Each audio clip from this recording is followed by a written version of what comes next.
And thanks for coming. It's a great pleasure to introduce Colin Cotter. Colin did a PhD in Imperial, and I think I've stayed there ever since, completing the set of postdoc lecturer reader, and has been professor there since 2019.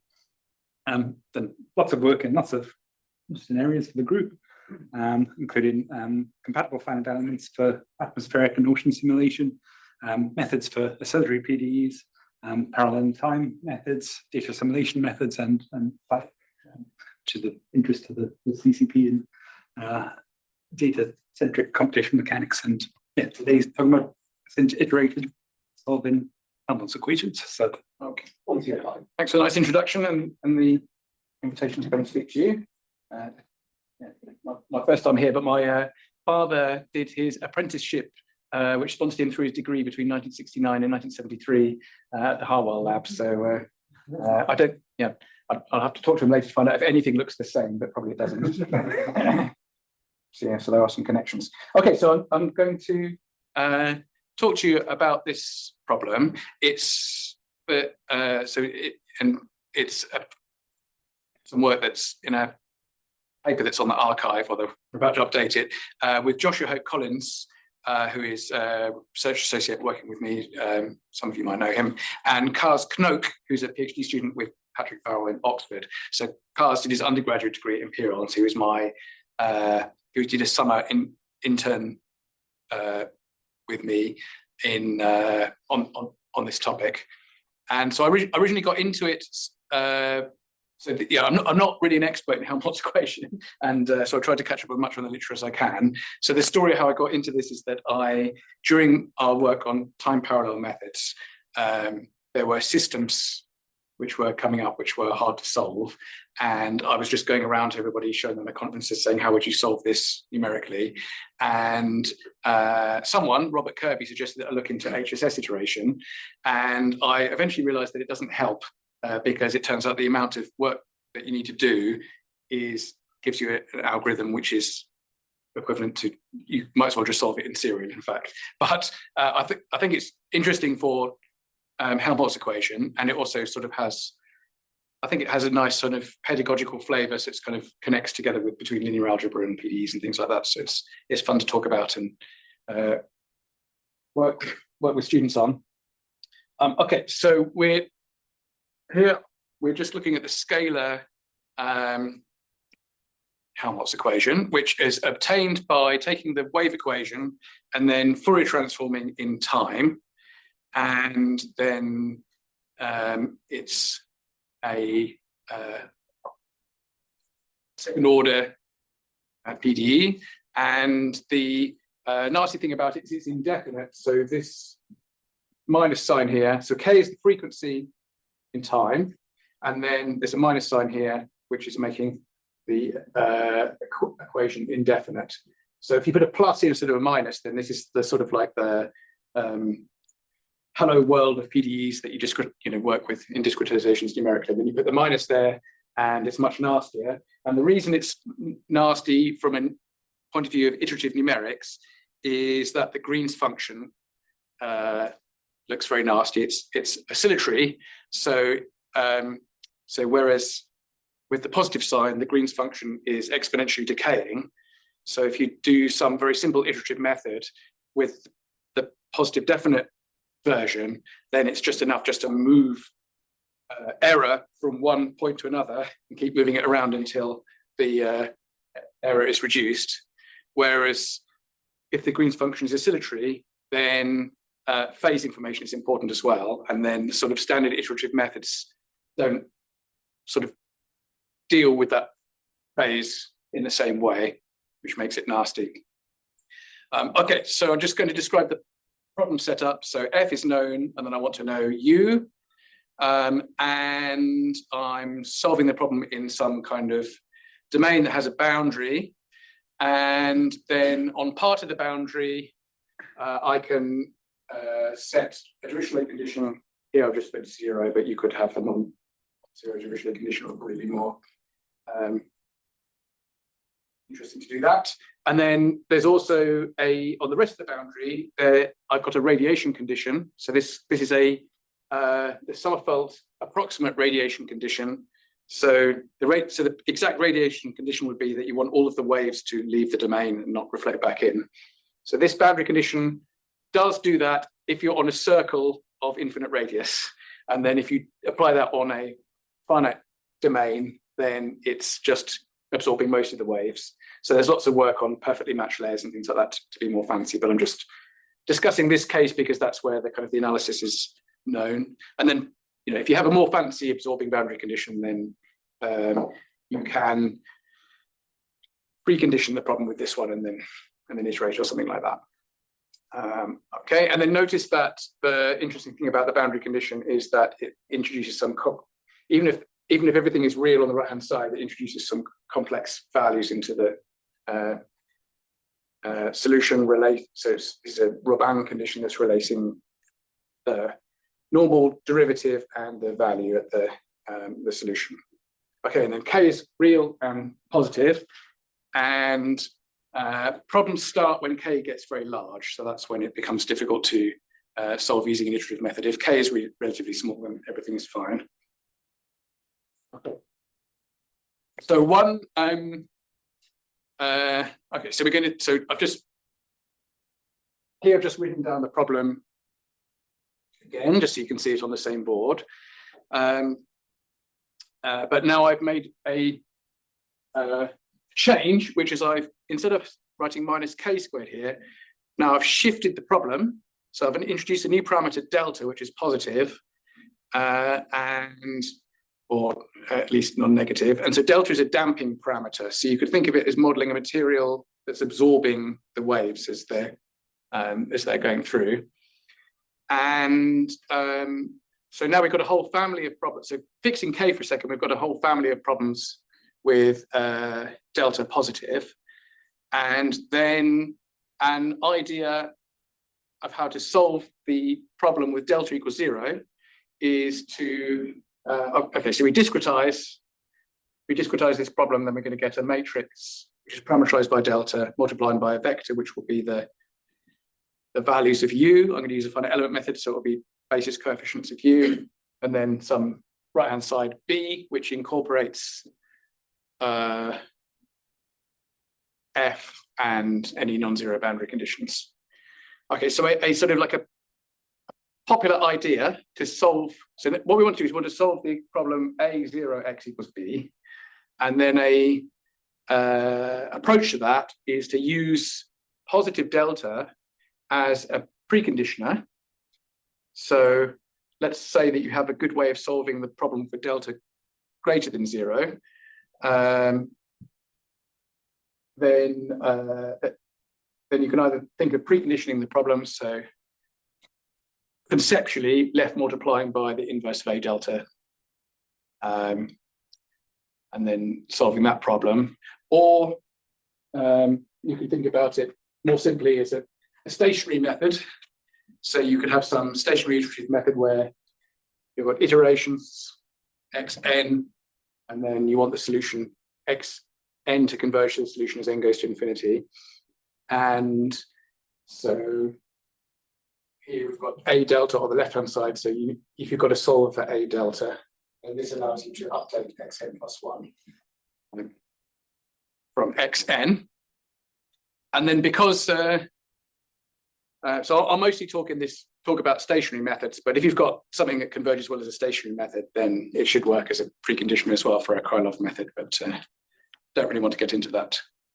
Okay, and then, so a delta, yes, of course, rule number 1 of computational linear algebra is never invert a matrix. You should also always be solving. So in this case, the approximation of a delta inverse, we're talking about using multigrid with standard components. So standard components means that I just have the transfer operators that just interpolate or inject, and then some standard smoothers like Jacobi or Gauss-Seidel, well, not Gauss-Seidel or things like that.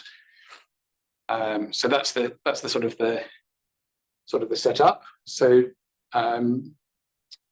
yes, And then the goal is we want to avoid problems with the solver for large K. Okay, so then there are two papers which are providing a dichotomy for solving this problem, both involving Martin Gander. So the first paper to mention is this paper by Cotter and Gander 2017. And so they showed that if you want multigrid to work, so if you want one sweep of your multigrid to provide a good approximation of A delta inverse, or you just want to have a fixed number of iterations of multigrid and get the right answer, then the shift needs to be proportional to K. So as K gets larger, then the shifting and the damping needs to get larger as well. So that's so there's some theoretical analysis underpinning that, but what you can think about is if you think about the Green's function again in 1D, then if you've got damping, then what's happening is the Green's function will be sort of like a damped oscillation as it decays. And if the damping is fast enough, then you don't actually there's not really any phase changes. It's like the overdamped situation. And then it sort of looks already like you can just move stuff around with the Jacobi iteration. So that's one piece of news. And then another piece of news is that if you are about the convergence of this type of iteration here, or the convergence of a Krylov method preconditioned by A delta, it says that if you want the number of iterations to convergence to some tolerance to be independent of K, so K robust, in the limit of large K, then the shift needs to be order 1. So there's a problem. The multigrid needs order K, and the iterative method on the outside needs order 1. And we can't have both of those things at the same time. And then there's further bad news, which is the pollution effect, which is another nasty thing about the Helmholtz equation.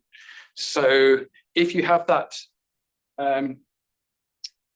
positive sign here, then the kind of that's where classical error analysis was born, and then you can show that the error, for example, if you discretize with a piecewise infinite element method, the error will decay like h squared in the L2 norm, and everything's fine. But for this indefinite problem with the negative sign, there's something called the pollution effect, which says that you need to kind of super resolve the waves. So you might imagine that if you've got a wave, then it's enough just to have a fixed number of grid points per wavelength as K decreases. And actually, in actual fact, you need to make, so H is the cell size, and then you need to keep HK to 3/2 bounded in order to get a conversion discretization. And this, so this has been known for a while. So Babushka, for example, wrote about it, but there's some nice recent paper from you and Spence, which sort of really getting some very sharp estimates on the convergence rates, and he also talks about what happens in higher order elements as well.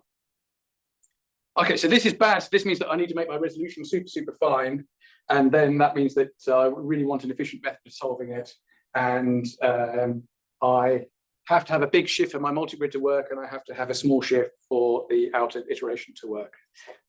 So this talk is just a way of bridging the gap between 1 and 2 in light of 3. And what we're going to do is use inner iterations, which are these HSS iterations, which I'll explain what they are on the next slide. And there's going to be order K of them. So this will enable us to choose the shift to be order 1. And then there are order K inner iterations on the inside, and each of those inner iterations is implementable by multigrid. So if you think about how we're going to implement this now, if you've got a multigrid that's working, then you can parallelize it. If you've got enough compute, then you can get the solution in order one time. But now I'm doing order k iterations, so the time to solution is going to be order k, which is, in a multigrid people, terrible. You want everything to be order 1. But maybe it's not so bad for the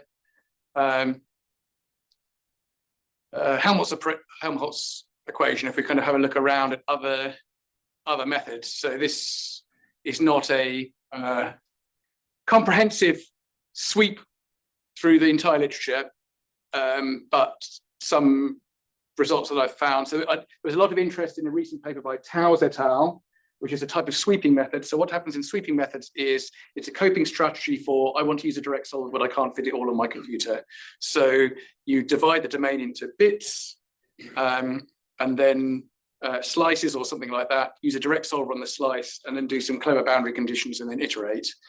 And the sort of the state of the art one seems to be this paper here, which so if you've got some n by, so D is the dimension. So if you've got you've got a 3-dimensional grid, n grid points in each dimension, then the total number of grid points is big N.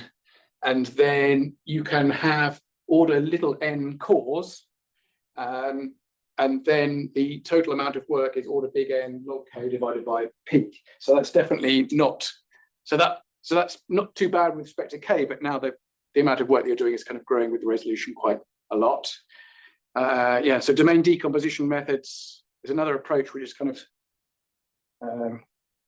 similar, but you're sort of have some overlapping domains, and then you solve a direct solve on each of those patches, and then use some kind of outer iteration or a Krylov method. And these all seem to require that the domain is order 1 over k. So the total amount of time you have to do to each of those patches is going to grow with that. There's also another method that's been published quite recently about using a time stepping method to recondition the Helmholtz problem. And there that requires order k time steps. So again, it's kind of order k amount of work. So yeah, and there's a sort of, there's a huge literature on it, but maybe order k wallclock isn't totally bad if it allows you to fit the problem onto your computer. Okay, so I'm going to explain what we're doing. So we just do a bit of setup. So it's a finite element method. So in the finite element method, you have a solution, you take your equation. So this is now written for the discretization of this problem here, the shifted one. So it's the usual story of you multiply by a test function, integrate, and then integrate by parts. Test function is called V. And then abstractly, we can write it as so U, the solution, satisfies B of U and V is equal to G of V for all V from a suitable space of functions that satisfies the boundary condition of the Dirichlet parts. And then we've got this B is this bilinear form obtained from multiplying the equation by a test function and integrating by parts. So things to notice are it's complex. So we're taking a complex conjugate because we're doing an inner product, which is something that I always forget to take into consideration. This term here is an integral over the boundary. So gamma is the bit of the boundary with that absorbing boundary condition on it. And this term comes from that the shifted version of that absorbing boundary condition. So you see a delta has appeared in this boundary condition here.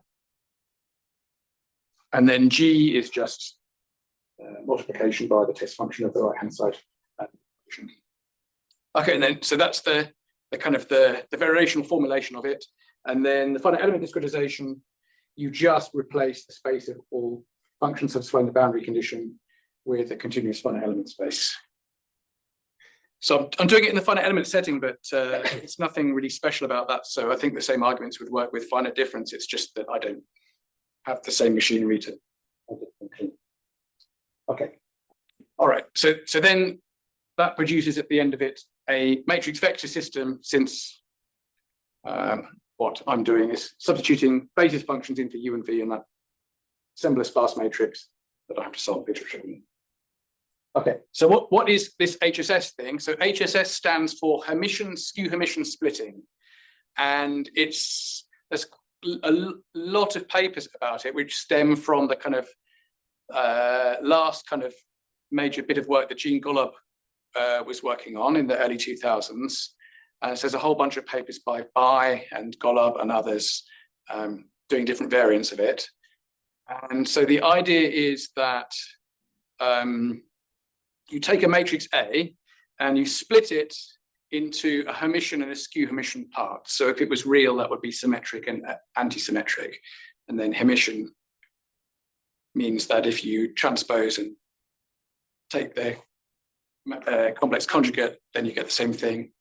And S, skew-Hermitian, means that if you do that, and then you get it minus the original matrix. So this decomposition is always unique.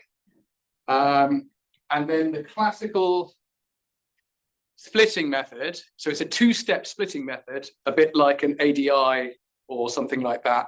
So what happens is in the first step, okay, we introduce a parameter gamma, which we're going to select later to optimize the problem.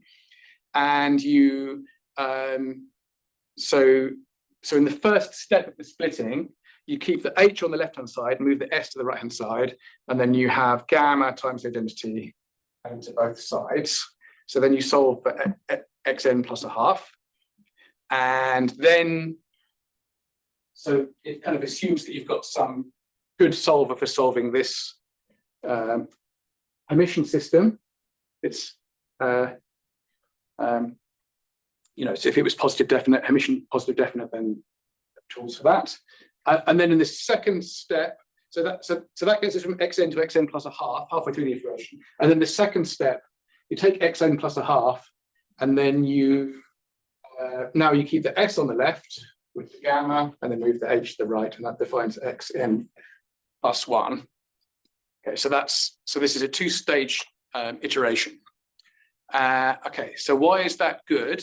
So what happens is that, okay, so if we've got a stationary iterative method like this, then the way that we analyze the convergence is we define an error. So the error is the exact solution x star minus xn.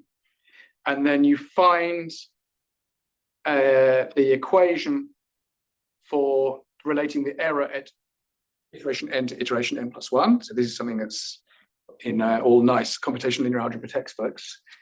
And so in this case, it's a two-step method. You also have to eliminate xn plus a half. And then we get this formula here relating error at iteration n plus 1 and the error at iteration n. And then you've got this iteration matrix, which we always call C. And then, okay, so why is that good? So now what we're going to do is we're going to transform C a little bit with a similarity transformation.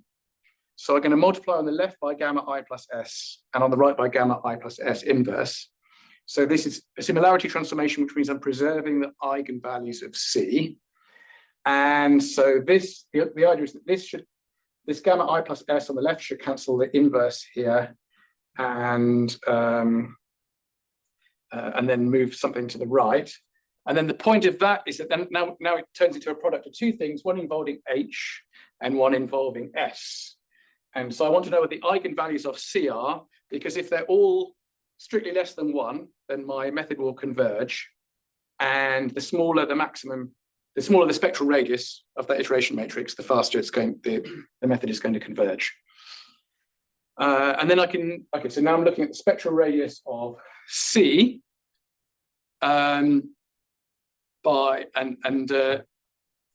I can bound it, so I can look at 2 bits separately. So one bit is the H bit. I can just measure that in the 2 norm. And the S bit, I can measure that in the 2 norm as well. So here I'm using the trick that if you've got a normal matrix, then you can, the 2 norm of the matrix is the spectral radius.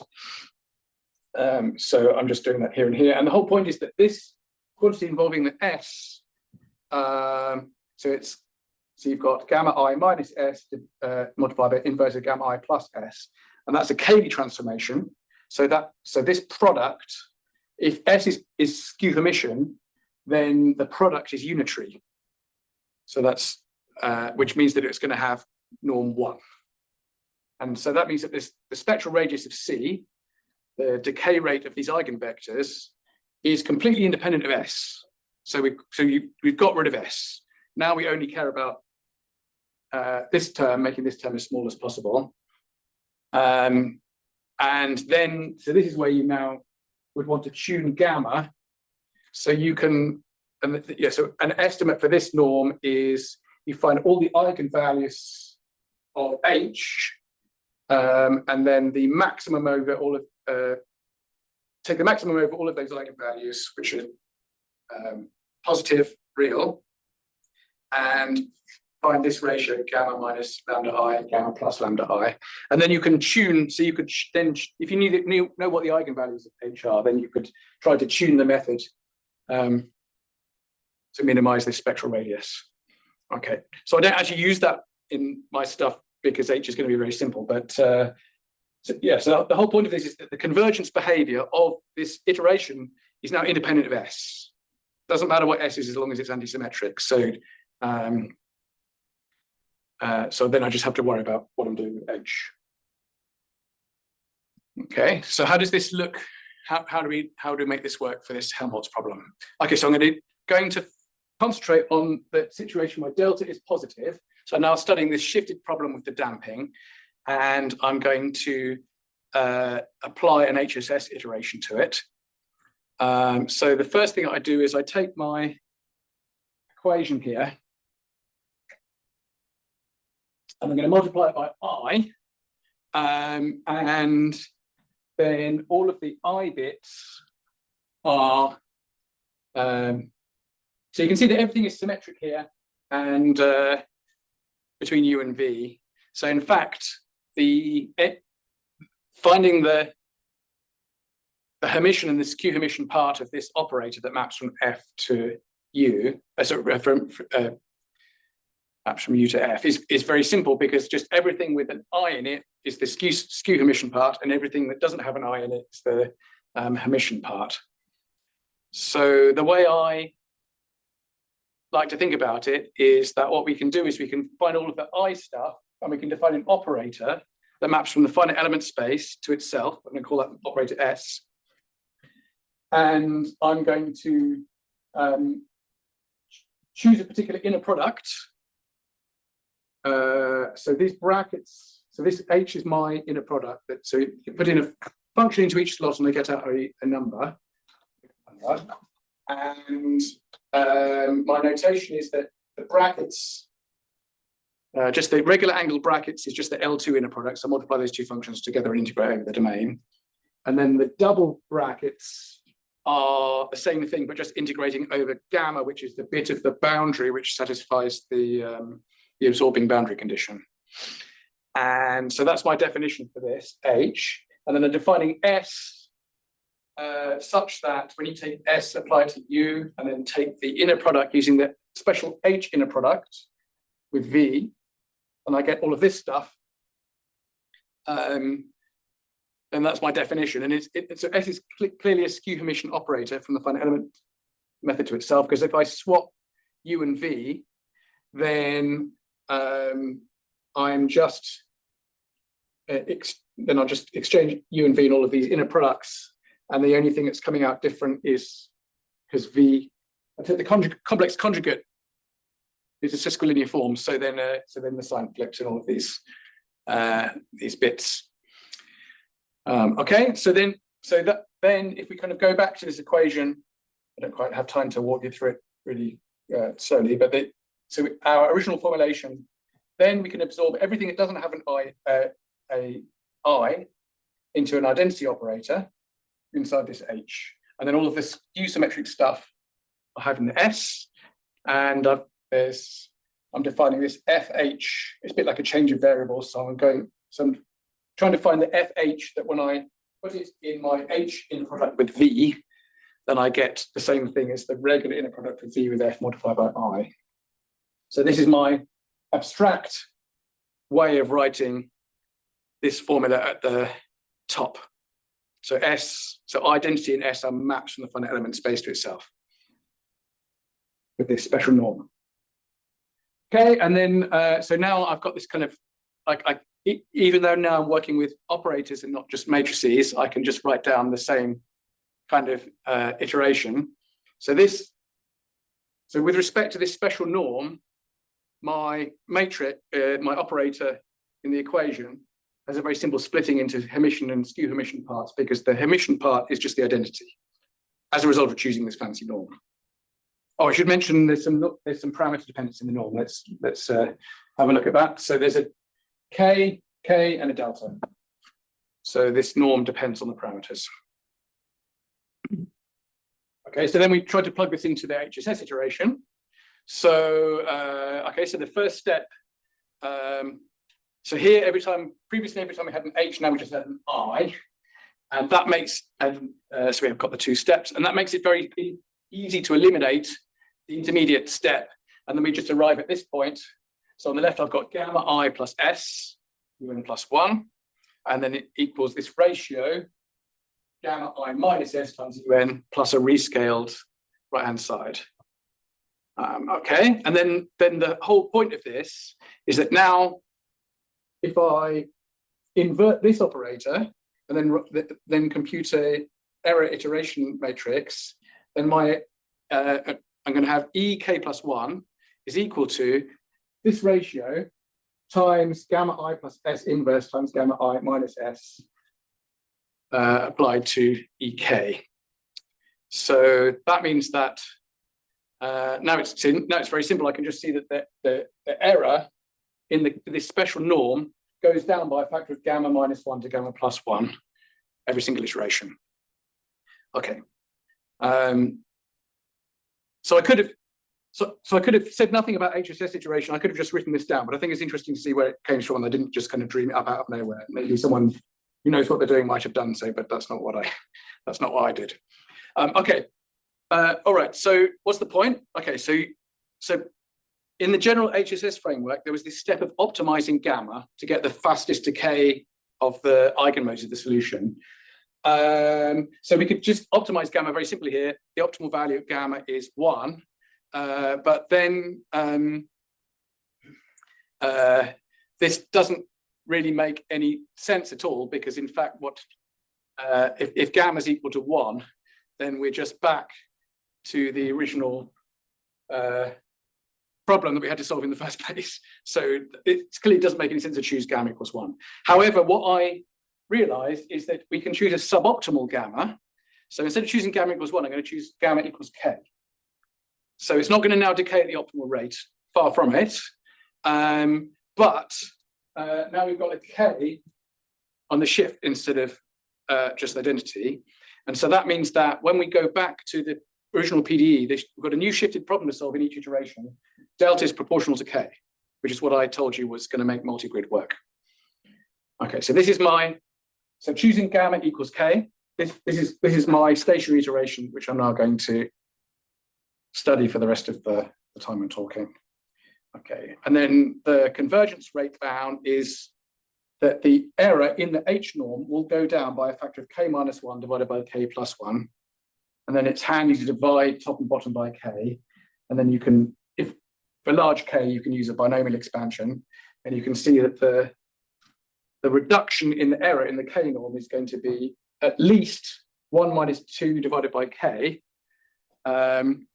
which means that if I want to have a k independent, so as k gets larger and larger, this amount of reduction in the error is getting closer and closer to 1. So in order to counteract that, I'm going to need to do k iterations of this stationary method in order to get an error reduction, which is independent of k. So I've moved the k dependence into the number of iterations I'm doing on the inside. Okay, I've already said this, but I can just reiterate. So if I take my iteration and then I rewrite what it looks like back in the finite element setting, then we can see the main thing that's happened is where I used to have delta, I've now got delta times k. So if we just link between, so here was a delta k. Now I've got delta k squared in the same term. So that means that now the shift in each of these, just repeating what I said, the shift in each iteration is now proportional to k. It's delta times k, delta is order 1. Okay. And so that means that it's safe to use the multigrid to approximate it by the result from Martin Gander. Okay, and then if we do some mk number of iterations, where m is some positive integer, and just to avoid messing around, let's assume k is an integer as well. Otherwise, we could do some maximum rounding or something like that, it doesn't matter. Then we can show that the error reduction after that number of iterations is has an upper bound, which is less than 1 and is independent of k. So bad news, we have to do k order k iterations in order to get an order 1 error reduction. Good news, the error reduction is independent of the mesh, the geometry, the dimension of the problem, every single other thing to do with it. So I've moved all of my disappointment into the number of interior iterations that I have to do, and everything else will work out the same.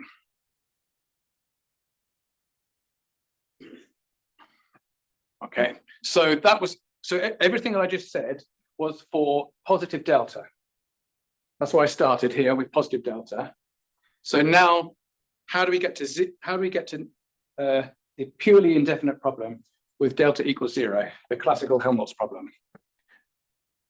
So yeah, so as already mentioned, there's this idea of this shift iteration. So you can think of a stationary method where we're solving a 0 x equals b, so the unshifted problem, and we're going to do a shift iteration where at each step we solve the shifted problem with delta something positive.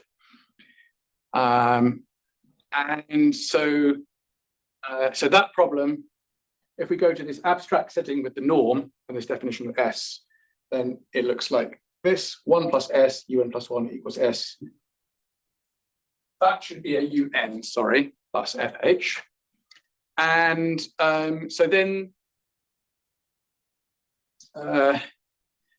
okay, so at each of these outer iterations, we have to solve this problem, I plus S, and then that looks like the shifted problem, and then we can use the HSS to iterate it. So we have outer iterations which are doing the shifted, which are using the shifted problem, but in fact, instead of doing the shifted problem on the inside, I'm doing order k iterations of this suboptimal HSS, so that multigrid can be used to solve it.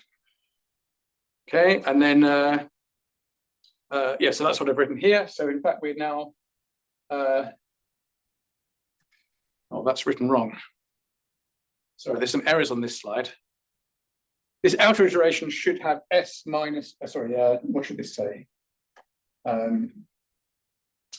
Should be B minus S here, not S end.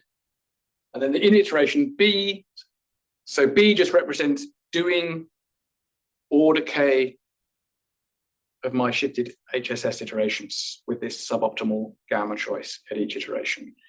So I apply the inverse by just starting with zero initial guess.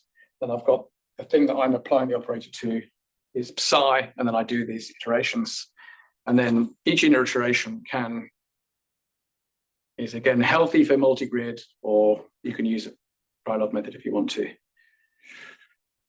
I'm a bit disappointed with how I did this slide. So executive summary is, I'm doing shifted iteration, but instead of actually inverting the shifted operator, I'm doing order k HSS iterations, and each of those iterations can be approximated with multigrid. This evening, I'll make a note that I need to make this slide better. Okay, and then so this all started with Cars doing some numerical experiments which demonstrated it was true. I think it was probably as long ago as 2022 or something like that, and then we kind of left it and came back to it. And then so we've now done an analysis. So this is the correct formulation now. So so as long as the analysis is assuming you do a direct an exact solution of the inside operator of the HSS, which we're not doing, we're using multigrid. But if you had that exact solution, then if you choose m large enough, so m is the multiplication factor multiplying the k, which is independent of k. If you choose that big enough, and then delta is also sufficiently small, then this whole iterative process has an error reduction in the H norm, which is less than 1, bounded independent of k. Okay, so H norm. the H norm is this Funky norm. still the funky norm. Yeah. So the choice of norm is very important. Yeah, so the norm has got deltas and k's in.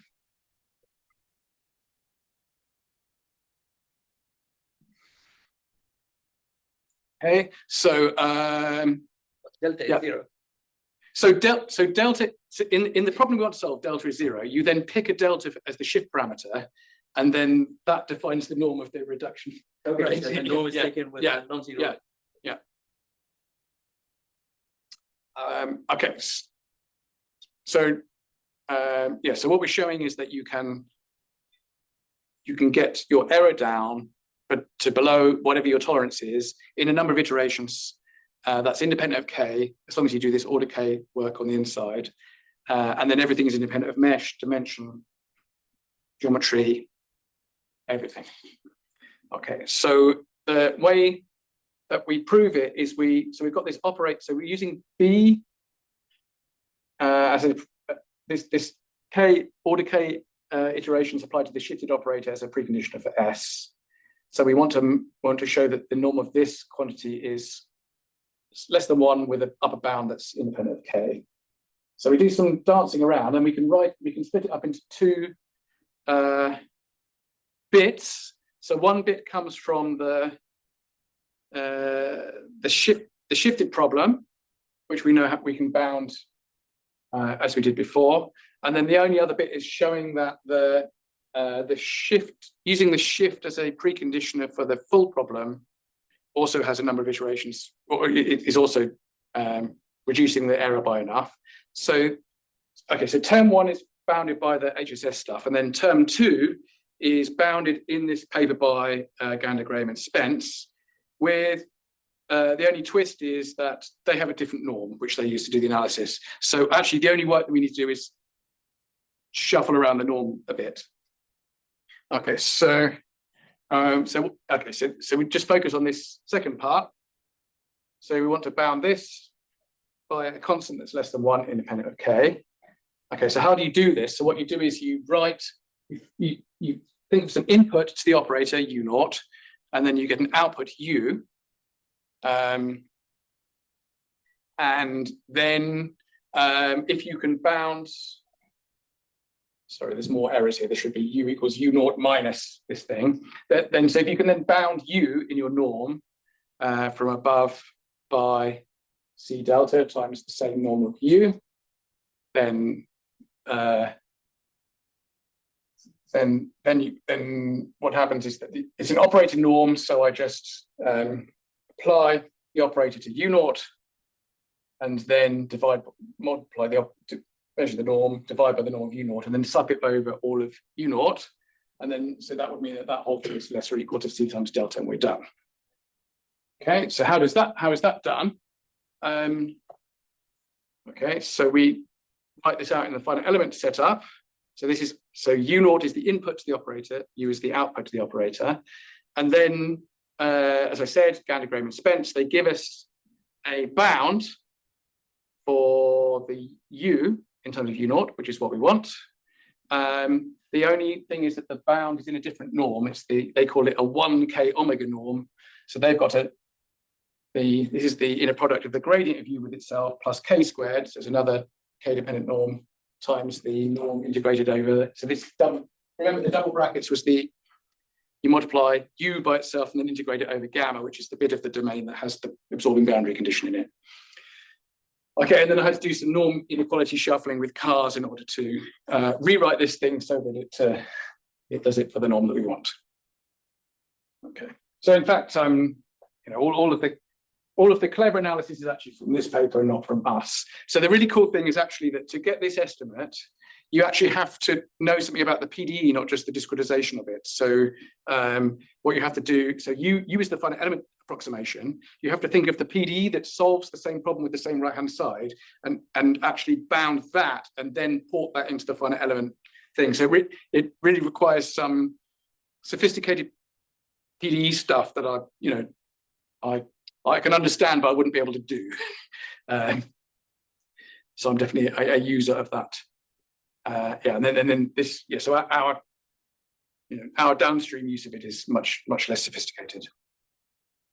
Okay, so I just got a very short amount of time to show some numerical tests. Of course, it's with Firedrake and Petsy. So we did two very simple problems, which are both 2D. One is with a constant source over the whole box, and another one there's a smaller box in the middle. There's a source term. So either f is just 1, or f is 1 inside the little box and then 0 on the outside. Standard Lagrange finite elements. We are using the correct scaling with x to deal with the delta x, to deal with the pollution effect. And then, yeah, so I didn't really emphasize this on the slide, but so this is always a disappointing thing about analysis, especially done by me. So it says sufficiently large m and sufficiently small delta. Well, in fact, m is 1 and delta equals 2 works fine.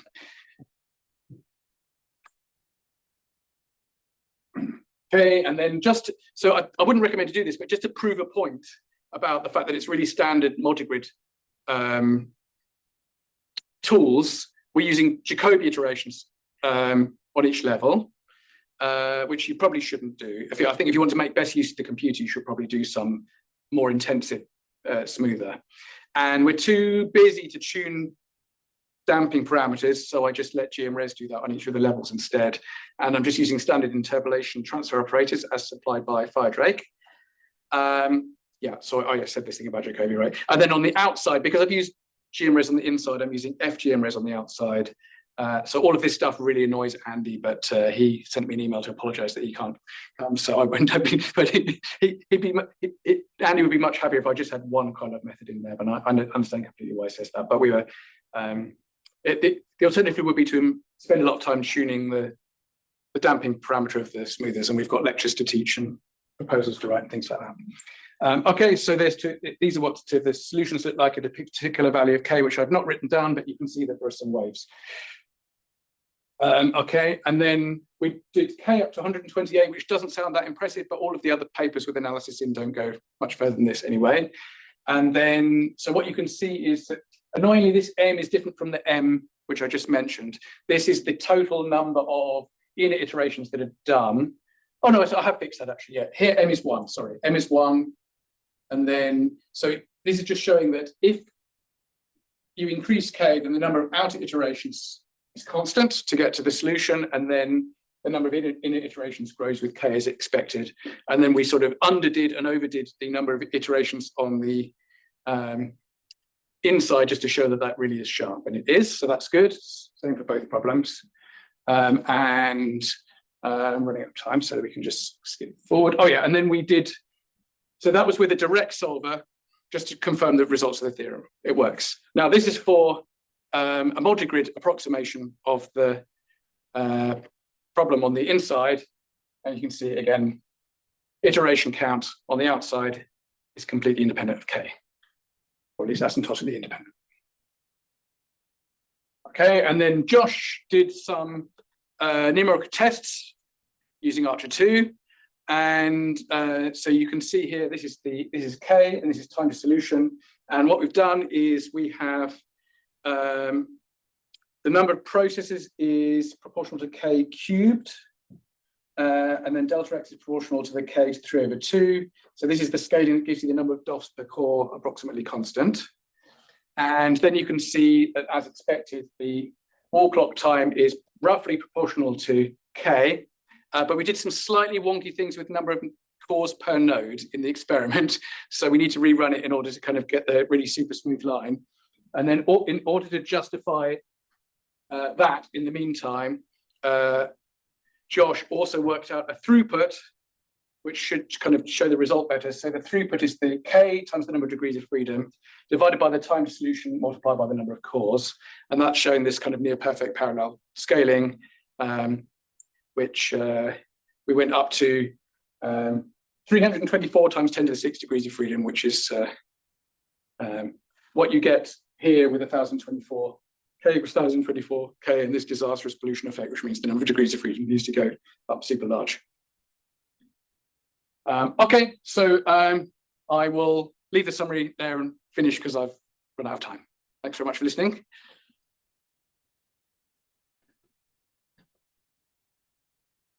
Yeah, questions? So K is fixed. What happens when K varies in the domain? Oh, well, so then none of the analysis works.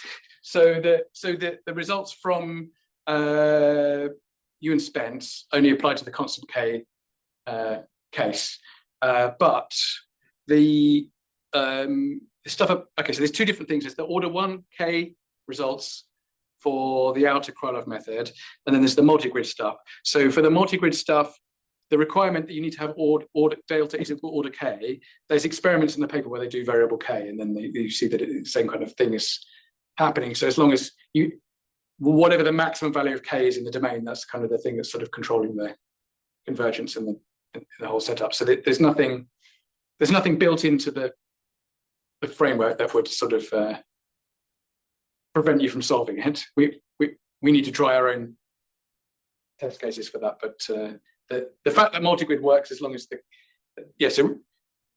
it's really that the delta needs to shift big enough to encompass the maximum value of K. You could also make delta be non-constant as well. Then maybe that helps. Intuitively, it seems like it should do.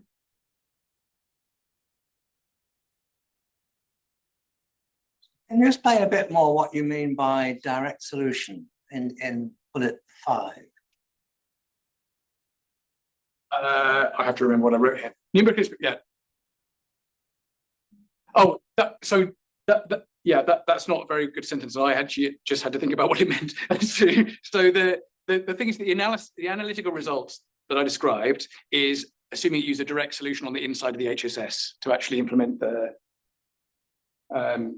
B? Yeah. The inverse. Well, yeah. So this iterative scheme, the analysis is for when you're inverting this operator exactly, whereas of course the whole point is we're inverting this using multigrid. So there's two. So this.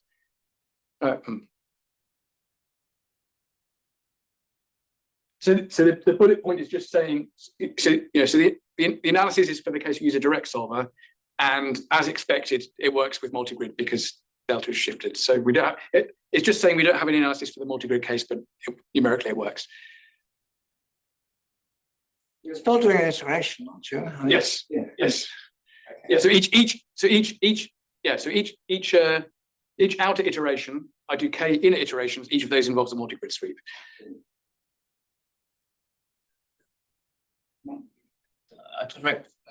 Can you generalize this to a larger class? Like, what's the fundamental B you're using for this whole HSS stuff? You multiply by I, and the Hermitian part is then easy. That's the fundamental. All the hard stuff goes in S, right? That's right. Yes. Well, that's the goal. I mean, so it depends what the H is as to whether that's useful or not.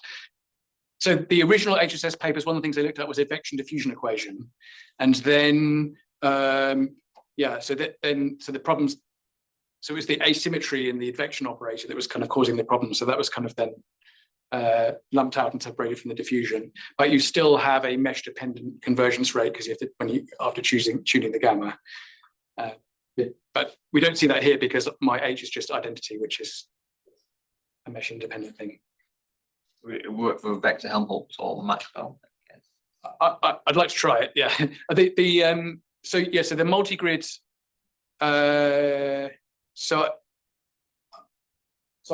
I need to ask Martin, but you need to check first that if you do the delta shift, that the multigrid. I mean, there are fancy multigrid for curl problems, and then I don't know if that is still okay when you have delta order K. I mean, I imagine so, but That's an MSc project or something like that for somebody this year.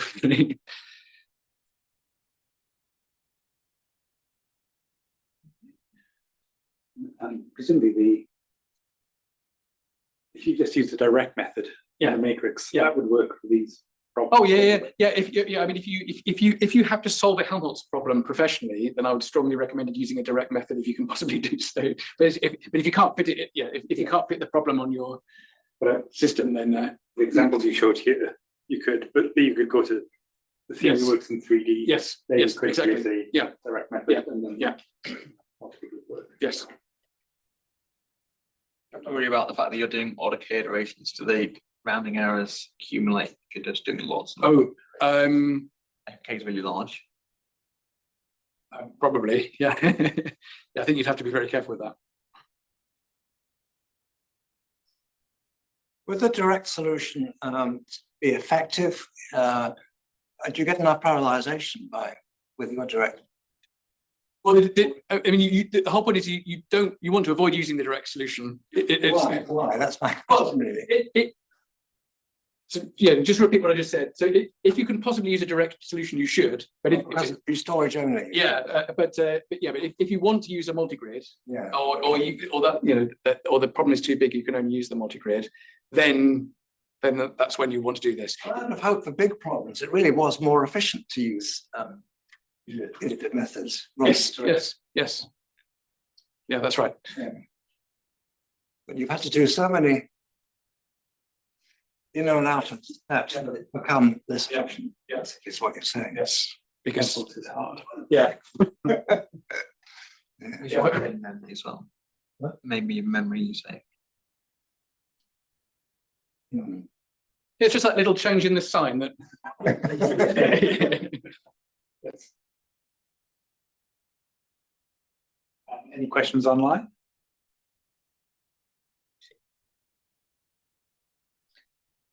Right. Well, that's.